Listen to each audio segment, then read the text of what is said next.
नमस्कार, न्यूज 21 देख रहे हैं आप और मैं हूं आपके साथ अखिल। अब खबरें अन्य राज्यों से। असीरगढ़ में एक अजीबोगरीब अफवाह तेजी से फैल रही है कि नेशनल हाईवे निर्माण की खुदाई के दौरान एक खेत से मुगलकालीन सोने के सिक्के निकल रहे हैं। इस अफवाह के चलते रोजाना बड़ी संख्या में ग्रामीण शाम होते ही देर रात तक इस खेत में खुदाई करने पहुंच रहे हैं ताकि उन्हें भी मुगलकालीन सिक्के मिल सके। खेत के मालिक इस अफवाह के कारण काफी परेशान है। गांव में चर्चा है कि सबसे पहले सिक्के खेत के मालिक को मिले थे, जिसके बाद कई लोगों ने भी इस क्षेत्र से सिक्के पाए हैं।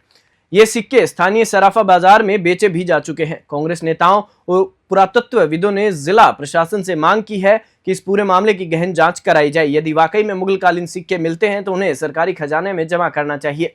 साथ ही अगर कोई बेवजह अफवाह फैलाकर धोखाधड़ी का षड्यंत्र रच रहा है तो उनके खिलाफ कार्रवाई की जानी चाहिए। हालांकि इस मामले में जिला प्रशासन और पुलिस के जिम्मेदार अधिकारी कैमरे पर कुछ भी कहने से बच रहे हैं। बुरहानपुर से राजवीर सिंह की रिपोर्ट।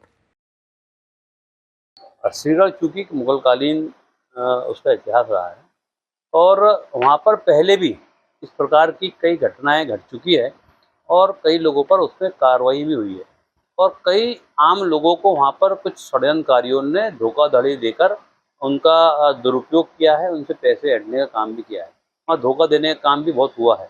और जब इस प्रकार का रूमर पूरे क्षेत्र में चल रहा है तो जरूर इसमें पुलिस प्रशासन ने ध्यान देकर, कभी ये घटना घटी है, कभी हमारे पुरातत्वकालीन ऐतिहासिक कोई सिक्के मिले हैं तो सरकार ने अपने कब्जे में लेना चाहिए। और ऐसा नहीं है तो जो ये षड्यंत्रकारी है, जो इस प्रकार का षड्यंत्र करके आम लोगों को धोखा देने का काम कर रहा है, तो उन पर भी कार्रवाई करके इस प्रकार की रूमर को बंद करना चाहिए। देखिए, पॉसिबिलिटी के बारे में अगर बात करें तो इसमें कोई दो राय नहीं है कि असीरगढ़ एक प्राचीन बस्ती रह चुकी है।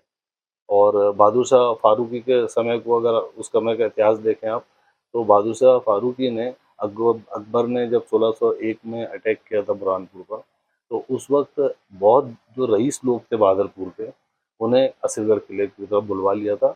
और आसपास जो बस्ती है वो बहुत बड़ी बस्ती थी और वहाँ पर सिक्के मिलना कोई हैरत की बात नहीं है। लेकिन क्या वाकई सिक्के मिल रहे हैं? और अगर मिल रहे हैं तो फिर पुलिस प्रशासन को और हमारे स्थानीय प्रशासन को उस ओर ध्यान देना चाहिए। उन सिक्कों को तलाश करना चाहिए। अगर वो सिक्के मिल जाते हैं तो फिर उसकी जांच होगी और हमें पता चल जाएगा कि किस समय के सिक्के बिल्कुल मिल सकते हैं। लेकिन अक्सर ये देखा गया है कि किसी देहात में सिक्कों के मिलने की अफवाह उड़ाई जाती है और फिर नकली सिक्के 2 नंबर में बेचकर कुछ लोग चले जाते हैं। तो ये एक साजिश भी हो सकती है। तो इस ओर पुलिस प्रशासन को ध्यान देना चाहिए और उन लोगों के बारे में जो ये अफवाहें उड़ा रहे हैं उन पर नज़र रखनी चाहिए। अगर सिक्के मिलते हैं तो फिर सिक्कों की जांच भी होनी चाहिए। मेरा नाम कमरुद्दीन फलक।